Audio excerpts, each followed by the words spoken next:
Assalaamu calaykum waraxmatullaahi wabarakaatuh. Kusoo dhawaada wararka caalamka.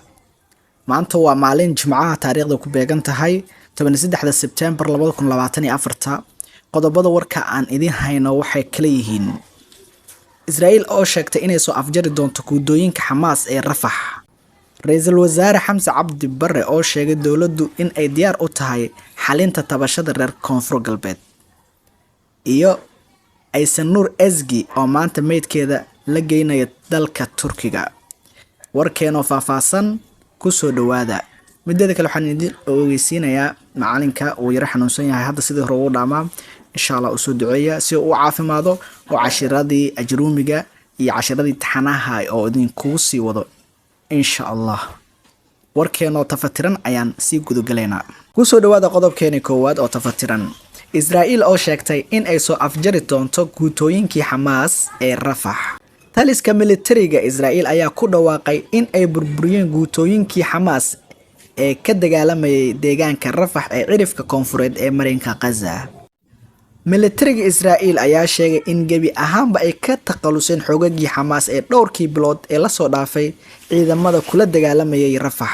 Ciidamada Israa'iil waxay dileen 2,000 oo dagaalyahano ah waxayna burburiyeen 13 kiiloomitir oo godad dhulka hoostiis ah oo laga qodayay aagaas.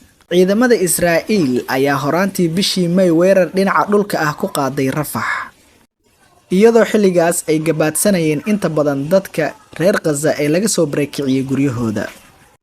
Sida ay sheegtay Qaramada Midoobay, Rafax ayaa gabaad u ahayd ama ku noolaayeen 1.5 milyan oo Falastiiniyiin ah.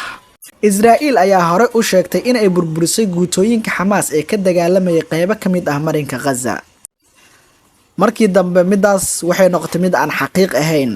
Dhanka kale wararka Soomaaliya hadan u weecano, Ra'iisul Wasaare Xamse Cabdi Barre oo sheegay in dowladdu ay diyaar u tahay xalinta tabashada reer Koonfur Galbeed. Ra'iisul Wasaaraha Xukuumadda Federaalka ee Soomaaliya Xamse Cabdi Barre ayaa sheegay in ay dhageysteen tabashada dadka reer Koonfur Galbeed, dowladuna ay diyaar u tahay xalinta tabashadooda.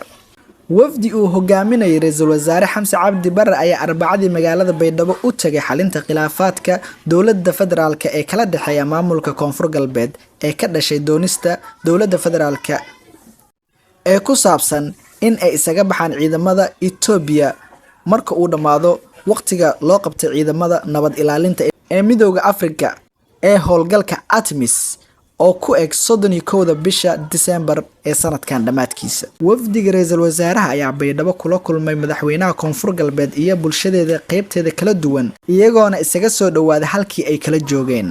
Ra'iisul Wasaaraha ayaa sheegay in ay muhiim tahay in la ilaaliyo muhiimadda iyo wadajirka dalka iyo dadka Soomaaliyeed, isla markaana ay dowladda federaalka ka go'an tahay adkeynta midnimada iyo ilaalinta amniga shacabka Soomaaliyeed. Mideeda kale, Ra'iisul Wasaare Xamse Cabdi Barre ayaa ku diray marka waqtiga ay baxayaan ATMIS marka la gaaro 31 December ee iskaga bixi doonaan amniyaadkana ay la wareegi doonaan dadka halkaas ku nool iyo xukuumadeeda hadduu Ilaahay raali ka noqdo.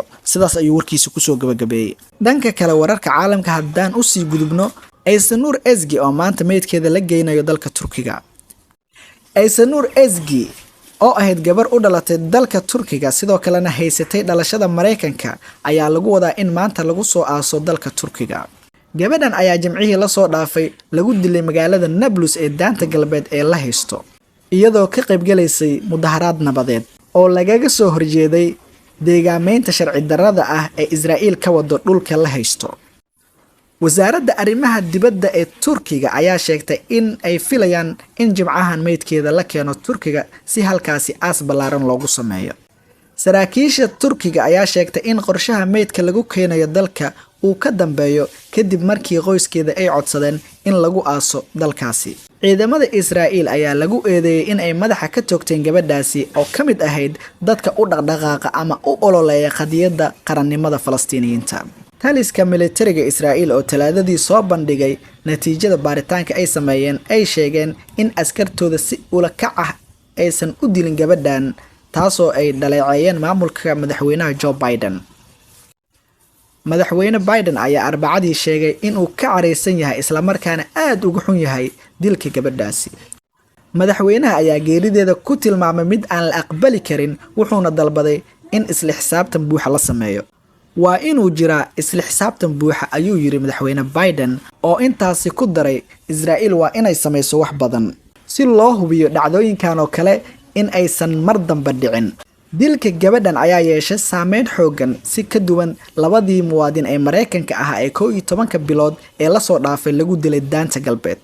shacabka Mareykanka ayaa soo bandhigay dibadbaxyo ay kaga soo horjeedaan dilka gabadhan, iyagoo sidoo kale taageero u muujiyay dhaqdhaqaaqa wadajirka caalamiga ah oo ah koox taageerta Falastiiniyiinta, waana tan keentay in Biden uu ku hadlo luuqad adag oo kula hadlo Israa'iil. madaxweynaha Turkiga Rajab Tayyip Erdogan ayaa isniintii ballan qaaday in ay qaadi doonaan dhammaan talaabooyin lagama maarmaan ah si ay u helaan cadaalad qoyska Aysanuur Ezgi.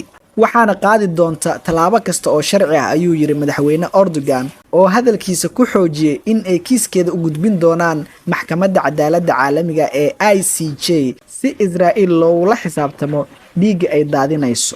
waxaan hubin doonaa in dhiigga Aysanuur Ezgi aan looga tagin argoosi la'aan. asxaabta qaaliga warkeena maanta halkaas ayuu ku egyahay warkeena caalamkii warkeena gudaha dalka Soomaaliya. insha Allah muuqaalkana hala like gareeyo, warkana hala share gareeyo, meel fog hala gaarsiiyo. macallinkana loo soo duceeyo insha Allah si uu u soo caafimaado dib ugu soo noqdo cashiradana oo idin soo bandhiga insha Allah. waxaan kaaga tagay sidaas iyo nabadgelyo. wassalaamu calaykum waraxmatullaahi wabarakaatuh.